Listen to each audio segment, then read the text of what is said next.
AP CM Jagan పవన్ను విమర్శించబోయి చేసిన వ్యాఖ్యలు తిరిగి నేరుగా అతన్నే తాకాయి. వైఎస్ జగన్ నోటి నుంచి వచ్చిన పంచుకు జనసేన అదే స్థాయిలో ఘాటుగా రియాక్ట్ అయింది. జగన్ మాటకు ధీటుగా స్పందిస్తూ వైసీపీకి కోలుకోలేని కౌంటర్ ఇచ్చేసింది.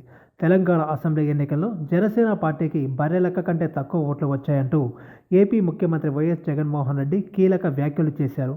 శ్రీకాకుళం జిల్లా పలాసలో నిర్వహించిన సభలో మాట్లాడిన జగన్ జనసేన మీద, ఆ పార్టీ అధినేత పవన్ మీద విరుచుకుపడ్డారు. తరచూ ప్యాకేజ్ స్టార్ అంటూ పంచులు విసిరే ఆయన తాజాగా మ్యారేజ్ స్టార్ అంటూ కొత్త పదాన్ని కలిపారు. సీఎం జగన్ చేసిన వ్యాఖ్యలపై జనసేన ధీటుగా స్పందించింది. 2014లో జరిగిన అసెంబ్లీ ఎన్నికల్లో జగన్ పార్టీ తెలంగాణలో పోటీ చేసి తెచ్చుకున్న ఓట్ల మాటేంటి అంటూ ప్రశ్నించడమే కాదు, అందుకు తగ్గ ఆధారాలను చూపిస్తూ కౌంటర్ వేసింది. 2014 తెలంగాణ అసెంబ్లీ ఎన్నికల్లో వైసీపీకి 56 స్థానాల్లో 100 కంటే తక్కువ ఓట్లు వచ్చాయన్న విషయాన్ని జనసేన తాజాగా వెలుగులోకి తెచ్చింది.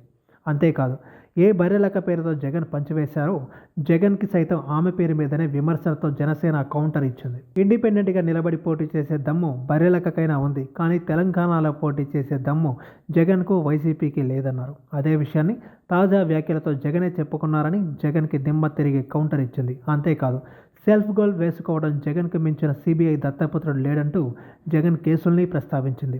2014 తెలంగాణ ఎన్నికల్లో నీ పార్టీకి వచ్చిన ఓట్లు, తెలంగాణ ప్రజలు నిన్ను నడిరోడ్డుపై రాళ్లతో కొట్టిన తీరు మర్చిపోయావా అంటూ గతాన్ని గుర్తు చేస్తూ ప్రశ్నల వర్షం కురిపించింది. తాము ధైర్యంగా ఎన్నికల్లో నిలబడ్డామని, ఏదో ఒకరోజు గెలుస్తామని పేర్కొన్న జన సైనికులు నీలా పారిపోలేదు, రాళ్లతో కొట్టించుకోలేదంటూ ఘాటైన ప్రశ్నలు కురిపించారు. ఈ వీడియో మీకు నచ్చినట్టయితే లైక్ చేయండి, షేర్ చేయండి, కమెంట్ చేయండి, సబ్స్క్రైబ్ చేయండి.